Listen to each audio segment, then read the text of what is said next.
Hola, mi nombre es Luna Gabriela Bello y quiero hablarles sobre Dios. Es un tema bastante cuestionable y en algún momento de nuestra vida o de nuestro crecimiento, porque la mayoría, por no decir que todos, conocemos de la existencia de un Dios y es completamente normal empezarnos a cuestionar. Desde pequeña yo me preguntaba, tengo una pregunta bastante interesante.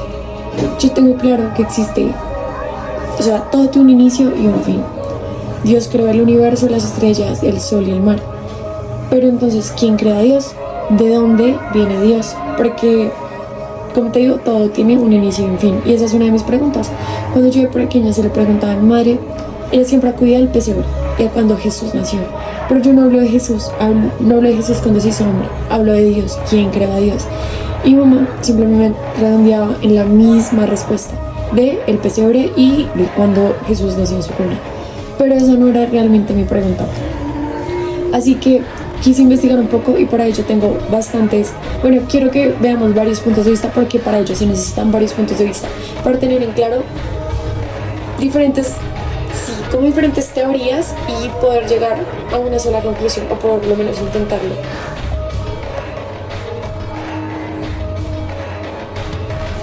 Hay una teoría la cual me llamó bastante la atención y es sobre Ishamun.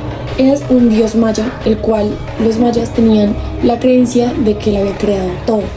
Y se dice que en ello también creó a Dios. Es un dios bastante grande y es el que controla todo. Y se dice que él creó a Dios, aunque sigue siendo de fe, porque nosotros no podemos ver nada. Es algo también de fe y de creencias. Ahora nos vamos a ir a un ámbito más religioso y quiero mostrarles algunos versículos que hablan sobre la existencia de Dios y quién crea a Dios. Salmos 90 del 1 al 2. El profeta Isaías dijo algo parecido. ¿No has sabido y no has oído que el Dios eterno es Jehová, el cual creó los confines de la tierra? Se habla de cuando Dios creó la tierra, pero sigue sin responderse a mi duda. Isaías 40:28 dice, de la Reina Valera de 1960. Y la carta de Judá reconoce que Dios ha existido por toda la eternidad. Se habla de que Dios es un Dios existente, que existió por toda la eternidad, pero a mí, ¿quién me lo comprueba? En 1 Timoteo 1:17 dice, en otras palabras, siempre ha existido, sin importar cuánto retrocedamos en el tiempo, y siempre existirá. Igual. En Apocalipsis 1:8 dice, Dios no tiene principio ni fin, es una de sus principales características. Viendo los pasajes bíblicos, se habla de que Dios es principio y fin, alfa y omega, pero aún sigue mi duda pendiente, porque sigue siendo de fe. Quiero mostrarles otra teoría, la cual me pareció bastante interesante, y es de personas que creen que son su propio Dios. Bueno, y les quiero explicar un poco de cómo ellos piensan respecto a esto, y sin breve resumen sacando como las ideas principales y lo más importante, como para que podamos entenderlo porque el tema es bastante extenso y no quiero alargar mucho.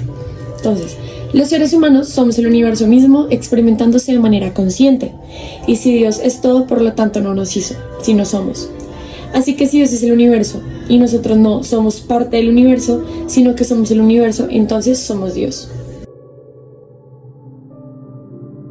Ahora les quiero hablar de una teoría bastante conocida que es el Big Bang. Creo que muchos la hemos escuchado, pero igual les voy a leer un poco. Es cosmológica, se entiende por Big Bang a una gran explosión en español al principio del universo, es decir, el punto inicial en el cual se formó la materia, el espacio y el tiempo. De acuerdo con el modelo cosmológico estándar, el Big Bang tuvo lugar hace 13.800 millones de años. Pero ahí acude una siguiente duda. ¿Quién creó esas dos partículas de las cuales se empezó la materia? Se cree que esas dos pequeñas partículas que se unieron es la idea de que el universo comenzó como un solo punto, luego se expandió y se estiró hasta para crecer tanto como lo es ahora, y todavía se sigue extendiendo. Bueno, pero ¿quién crea esas dos partículas? El ser humano siempre acude como respuesta a Dios. Dios las creó. Y el ser humano siempre necesita creer en algo, es algo que necesita. Les voy a leer un poco sobre la necesidad de creer en algo. Las creencias religiosas le ayudan a los humanos a ordenar y a encontrarle el sentido a sus vidas.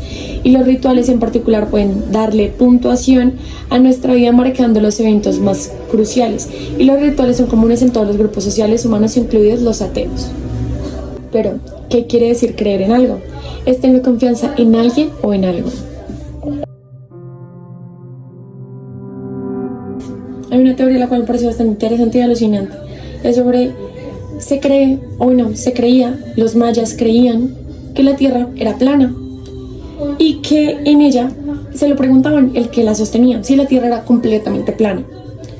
Se lo preguntaron en bastantes ocasiones y llegaron a una conclusión de una tortuga gigante y encima 4 elefantes. Encima de los 4 elefantes era lo que sostenía el mundo o la Tierra plana. Así que era la tortuga, 4 elefantes encima de su caparazón y encima la Tierra plana. Y eran estos animales porque son animales muy inteligentes y muy sabios, los cuales hacían sostener a la Tierra porque representaban la naturaleza. Bueno, ahora vamos a irnos un poco más científico. Nietzsche es un filósofo que niega la existencia de Dios. Dice, más que la negación completa de la existencia de Dios, Nietzsche afirma que es su muerte para poner de manifiesto la libertad en la que ahora se encuentra el ser humano.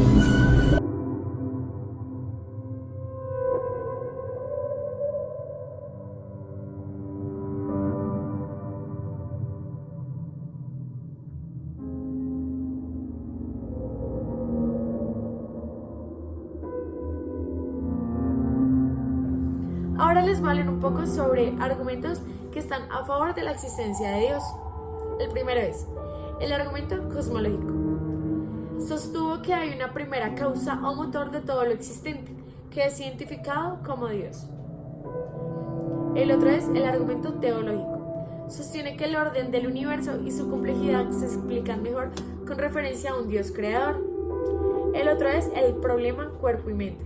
Sugiere que la relación de conciencia con la materia se entiende mejor en términos de existencia con Dios. El otro es el argumento moral. Sostiene que la existencia objetiva de la moralidad depende de la existencia de Dios. El otro es el argumento la apuesta de Pascal.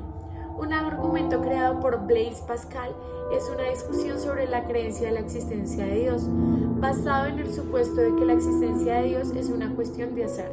El argumento plantea que, aunque no se conoce de modo seguro si Dios existe, lo relaciona en apostar que sí existe.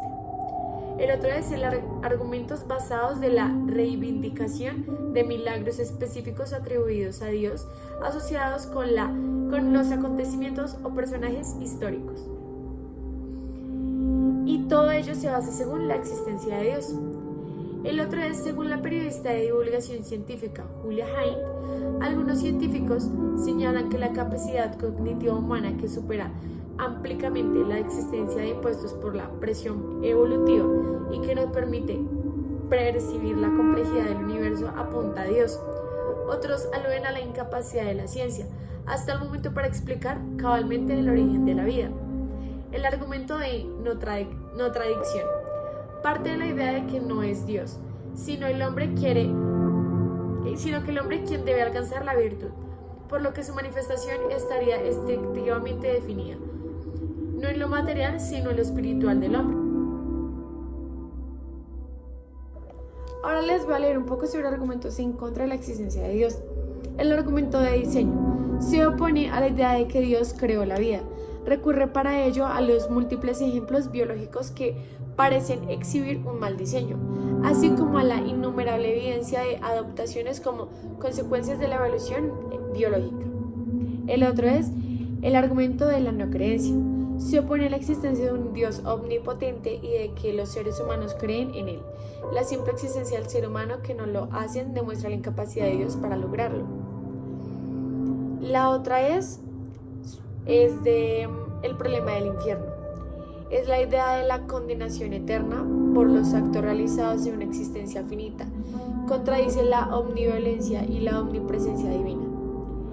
El otro es un contraargumento del argumento cosmológico. Parte de la suposición de que las cosas no pueden existir sin haber sido creadas por sus creadores, lo que se aplica a Dios, generándose así un círculo vicioso de creadores. Esto ataca la premisa del universo a la segunda causa. El otro es el no cognitivismo teológico. Tal como se utiliza en la literatura, por lo general trata de desmentir el Dios concepto a través de la demostración de que es imposible verificar por medio de pruebas científicas. El otro es el argumento antrópico. Afirma que si Dios es omnisciente, omnipotente y perfecto moralmente, habría creado otros seres moralmente perfectos en otro lugar de seres humanos imperfectos. Estos son algunos de las evidencias de que Dios existe y de que Dios no existe. Es tu decisión.